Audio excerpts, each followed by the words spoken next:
Good morning, students. In the previous lecture, we discussed Lambert's law.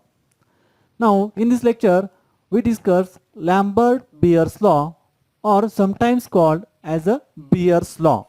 First, we discuss statement of the Beer's law or Lambert-Beer's law. This Lambert-Beer's law states that when a beam of monochromatic radiation passes through, okay, when a beam of monochromatic radiation passes through a solution of an absorbing substance, इथं difference काय बघा, लॅम्बर्ट्स law आणि beer लॅम्बर्ट्स law मधला. लॅम्बर्ट्स law मध्ये thickness of absorbing medium म्हटलं होतं, पण इथं मात्र काय आहे, a solution of absorbing substance, म्हणजे जो काय ॲब्सॉर्बिंग सबस्टन्स आहे त्याचं सोल्युशन घेतलंय आपण. दोन्हीचा बेसिक डिफरन्स लॅम्बर्ट्स लॉ आणि बेयर्स लॅम्बर्ट्स लॉ मधला. So continue. when a beam of monochromatic radiation passes through a solution of absorbing substance, then कसं, the rate of decrease of intensity of radiation with thickness of the absorbing solution is, हे सेमच आहे. the rate of decrease of intensity of radiation with thickness of absorbing solution is proportional to, हे फिक्सच आहे, is proportional to intensity of radiation आहेच, पण त्याच्या जोडीला अजून काय आहे, as well as to the concentration of solution. म्हणजेच इथं आपण ॲब्सॉर्बिंग मीडियम काय वापरलंय, सोल्युशन ऑफ सबस्टन्स. त्यामुळं जी काय लाईट रेडिएशनची इंटेन्सिटी डिक्रीज होणार आहे ती कशावर डिपेंड आहे, इज डिपेंड्स ऑन किंवा is proportional to intensity of light radiation तर आहेच, as well as it is proportional to the concentration of solution. म्हणजे ज्या सोल्युशन मधून ते इंटेन्सिटी पास होणार आहे त्या सोल्युशनच्या कॉन्सन्ट्रेशनवर सुद्धा काय आहे, ती intensity rate of decrease proportional आहे. So this is about statement. After discussing definition, we see how we can mathematically define Lambert-Beer's law. In mathematical definition, we can write minus di by dx is equal to k dash into c into I.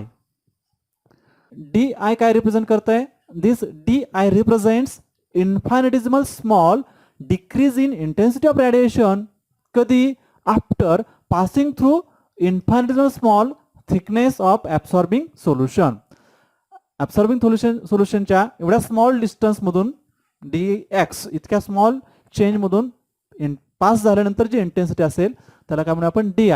आणि overall हा जो factor आहे कोणता, minus di by dx represents the rate of decrease of intensity of radiation after passing through thickness of absorbing solution. आणि mathematically आपण काय लिहिलं, जे इथं आपण वर्डिंग सांगितले, शब्द सांगितले, ते स्टेटमेंट मॅथमॅटिकल फॉर्ममध्ये लिहिले. कसं, हा जो रेट आहे तो रेट कशा कशा प्रोपोर्शनल आहे, एक म्हणजे इंटेन्सिटी प्रोपोर्शनल आहे आणि दुसरं म्हणजे कॉन्सन्ट्रेशन ऑफ सोल्युशन. आणि हे काय रिप्रेझेंट करतंय, this K dash represents proportionality constant, k dash represent proportionality constant as called molar absorption coefficient. काय म्हणायचं त्याला आपण, molar absorption coefficient, and the value of molar absorption coefficient depends upon the nature of absorbing solution. म्हणजे absorbing solution च्या नेचरवर त्याची value काय होईल, change होत राहील. di बाय dx मायनस आहे, याला प्रोपोर्शनॅलिटी साइन रिप्लेस करून k डॅश घातलं आणि त्या k डॅशला आपण काय म्हणतोय, molar absorption coefficient. Now suppose I0 represents the intensity of light radiation, I0 represents intensity of light radiation when the thickness of absorbing solution is 0. म्हणजेच before entering into the absorbing medium, whatever the intensity is represented as I0, and this I represent intensity of light radiation, when x is equal to x.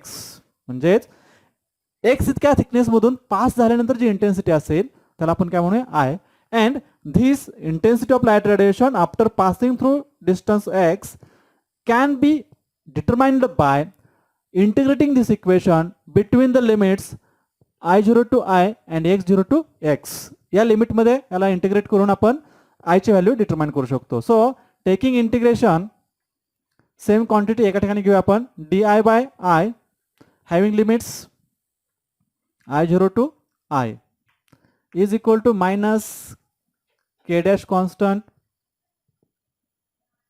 c constant integration of dx पण कसं x is equal to 0 to x is equal to x having limit x is equal to 0 to x is equal to x या limit मध्ये आपण त्याला integrate केलं.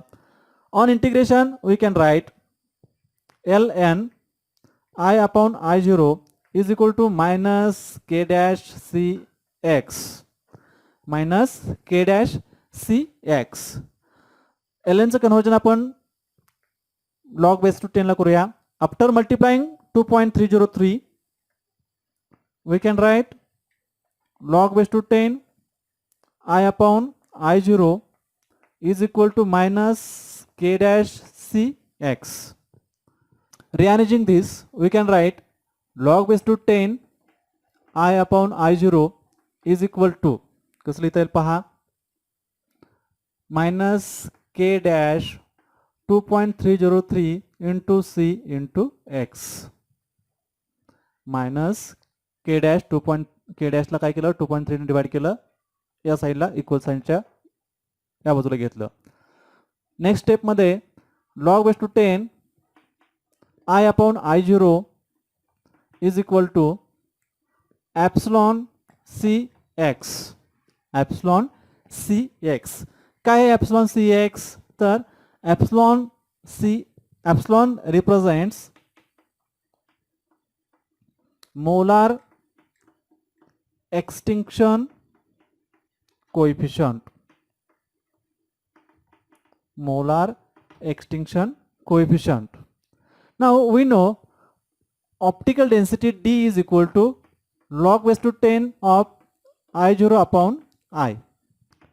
That is I0 upon I is equal to 10 raised to D. म्हणजेच हे equation आपल्याला minus sign आहे त्याच्याऐवजी काय करता येईल D is equal to epsilon c into x. D is equal to epsilon c into x. म्हणजेच मोलार एक्सटिंक्शन कोएफिशियंट आणि ॲब्सॉर्बन्स यांच्या व्हॅल्यू कधी युनिट असतील ज्यावेळेस c म्हणजेच कॉन्सन्ट्रेशन ऑफ सोल्युशन 1 मोल असेल आणि थिकनेस ऑफ ॲब्सॉर्बिंग सोल्युशन 1 असेल त्यावेळेस d is equal to epsilon.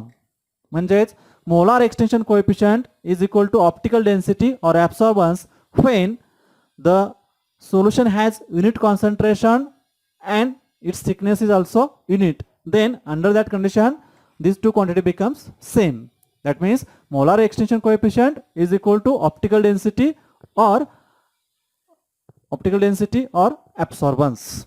D लाच आपण काय म्हणतो optical density opacity or absorbance. So absorbance is equal to molar extension coefficient when concentration of solution is unity and thickness of solution is 1. So this is about Beer's law.